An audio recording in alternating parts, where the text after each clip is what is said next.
Otras motivaciones por las cuales la Academia Sueca pues, ha decidido darle el premio Nobel a estos tres investigadores están sus estudios en las transiciones de fase en sistemas en dos dimensiones, en sistemas de baja dimensionalidad. Estos tres investigadores son físicos teóricos de lo que denominamos estado sólido o materia condensada. Empezaron sus investigaciones hacia los años 70, principios de los años 70, hace ya casi 45 años. Y sus estudios supusieron un cambio radical en lo que a las posibles transiciones de fase de la materia en sistemas bidimensionales se refiere. Poniéndolo en lenguaje plano, para alguien que no sepa nada de lo que es una transición de fase. Cuando uno estudia un determinado material, ese determinado material puede crecer con distintas formas. Y cada una de esas formas en las que crece el material pues tendrá unas propiedades u otras, dependiendo pues, de dónde están los átomos que estén más cerca, el número de coordinación, etc. Cuando uno reduce la dimensionalidad del sistema, es decir, cuando uno pasa a un sistema tridimensional, como en el mundo en el que vivimos, y empieza a reducir una de esas dimensiones y la hace muy pequeñita, nos vamos esencialmente a dos dimensiones, como si trabajáramos simplemente sobre la superficie de una mesa. Algunas de las transiciones de fase que se veían en tres dimensiones, pues se pensaba que no eran posibles. En concreto, en dos dimensiones se decía que a una determinada temperatura esas transiciones de fase eran virtualmente imposibles, no se podían conseguir.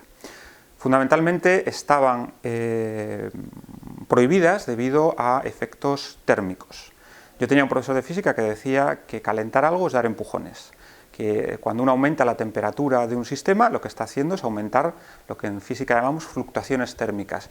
Las partículas, debido a esas fluctuaciones térmicas, están permanentemente saltando y estos saltos hacía que fuera imposible ordenarlas. Entonces se decía, en dos dimensiones no es posible obtener una transición de fase. Bueno, pues Thouless y Kosterlitz, en el año 1972, dicen, bueno señores, lo que habíamos pensado hasta ahora es falso. Y vamos a hacer un modelo teórico que demuestra cómo es falso. Y en concreto lo que vamos a hacer va a ser coger un sistema, vamos a poner de spines. Un spin lo podemos considerar como si fuera una flecha que pueda apuntar o hacia arriba o hacia abajo. Y vamos a poner un conjunto de spines como estos, un conjunto de flechas, en la superficie de una mesa, en dos dimensiones. Se pensaba, bueno, a temperatura distinta de cero, esos spines estarán girando hacia arriba y hacia abajo y no voy a tener orden ninguno. Lo que demostraron Kosterlitz y Thouless fue, no, va a haber una transición de fase. Lo que pasa es que es una transición de fase compleja. Es una transición de fase que para entenderla vamos a utilizar argumentos matemáticos basados en la topología. Típicamente lo que va a ocurrir es que voy a tener una corona de flechas apuntando esencialmente hacia arriba, justo en el centro de esa corona voy a tener una flecha apuntando hacia abajo y desde la corona hasta el centro lo que puedo tener es que las flechas se me van a poner en el plano girando y pueden girar en dos sentidos, en el sentido de las agujas del reloj o en el sentido contrario de las agujas del reloj, en lo que en lenguaje físico se denomina un vórtice o un antivórtice, dependiendo del sentido. Bueno, pues estas estructuras son extraordinariamente robustas. Y no solamente son extraordinariamente robustas, sino que parece que son ubicuas en todas las partes de la física. Ya no solamente para un sistema de flechas que pudieran ser spines, para un sistema de ferroeléctricos donde esas flechas puedan ser dipolos eléctricos, o pueden explicar otro tipo de fenómenos como pueden ser las transiciones de fase en superconductores. Son un tipo de material, los superconductores, muy importante porque pueden conducir la electricidad sin que haya ningún tipo de resistencia eléctrica. No hay pérdidas de energía a la hora de conducir la electricidad. Pero además es que estos vórtices antivórtices se pueden aplicar también para el caso de la superfluidez, que son líquidos que pueden fluir sin viscosidad. El número de ramas de la física en las cuales estas transiciones de fase pues, tienen lugar es enorme. Y de alguna manera rompieron todos los esquemas de lo que se conocía hasta ese momento. Es de destacar que estos tres investigadores son teóricos. Pero, sin embargo, sus predicciones han abierto líneas de investigación experimental en centenares de grupos del mundo que están corroborando como todas las predicciones que ellos fueron haciendo en sus primeros artículos, pues han ido comprobando una tras otra.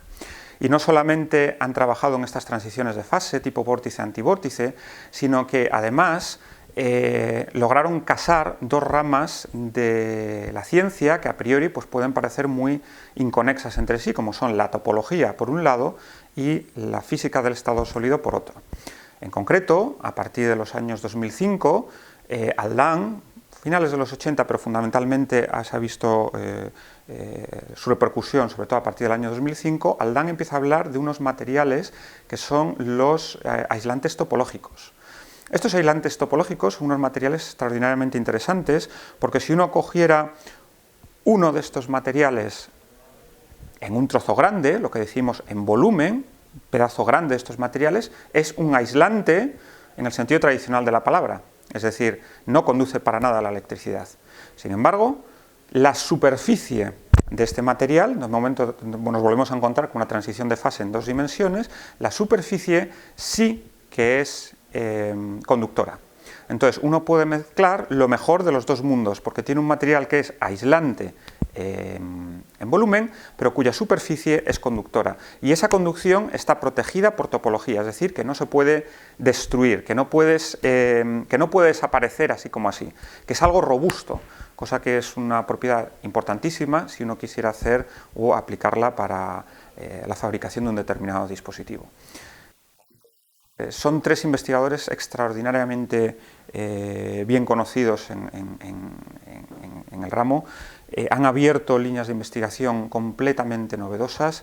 El número de artículos que hoy en día utilizan sus ideas, tanto las transiciones de Kosterlitz and Thouless o los modelos de Haldane para explicar aislantes topológicos y la aparición de las bandas de superficie protegidas por topología, etcétera, pues es tremenda. Se cuentan por miles y miles, y creo que es un premio Nobel francamente bien justificado, y que además pone de nuevo en relevancia la importancia que en valor la importancia que tiene la física de materiales en estos momentos. Cuando uno compra un dispositivo que tiene unas capacidades que hoy en día nos parecen de ciencia ficción, no es porque sí, es porque esos dispositivos están explotando las propiedades de materiales que han sido objeto de estudio básico en el laboratorio durante muchos años.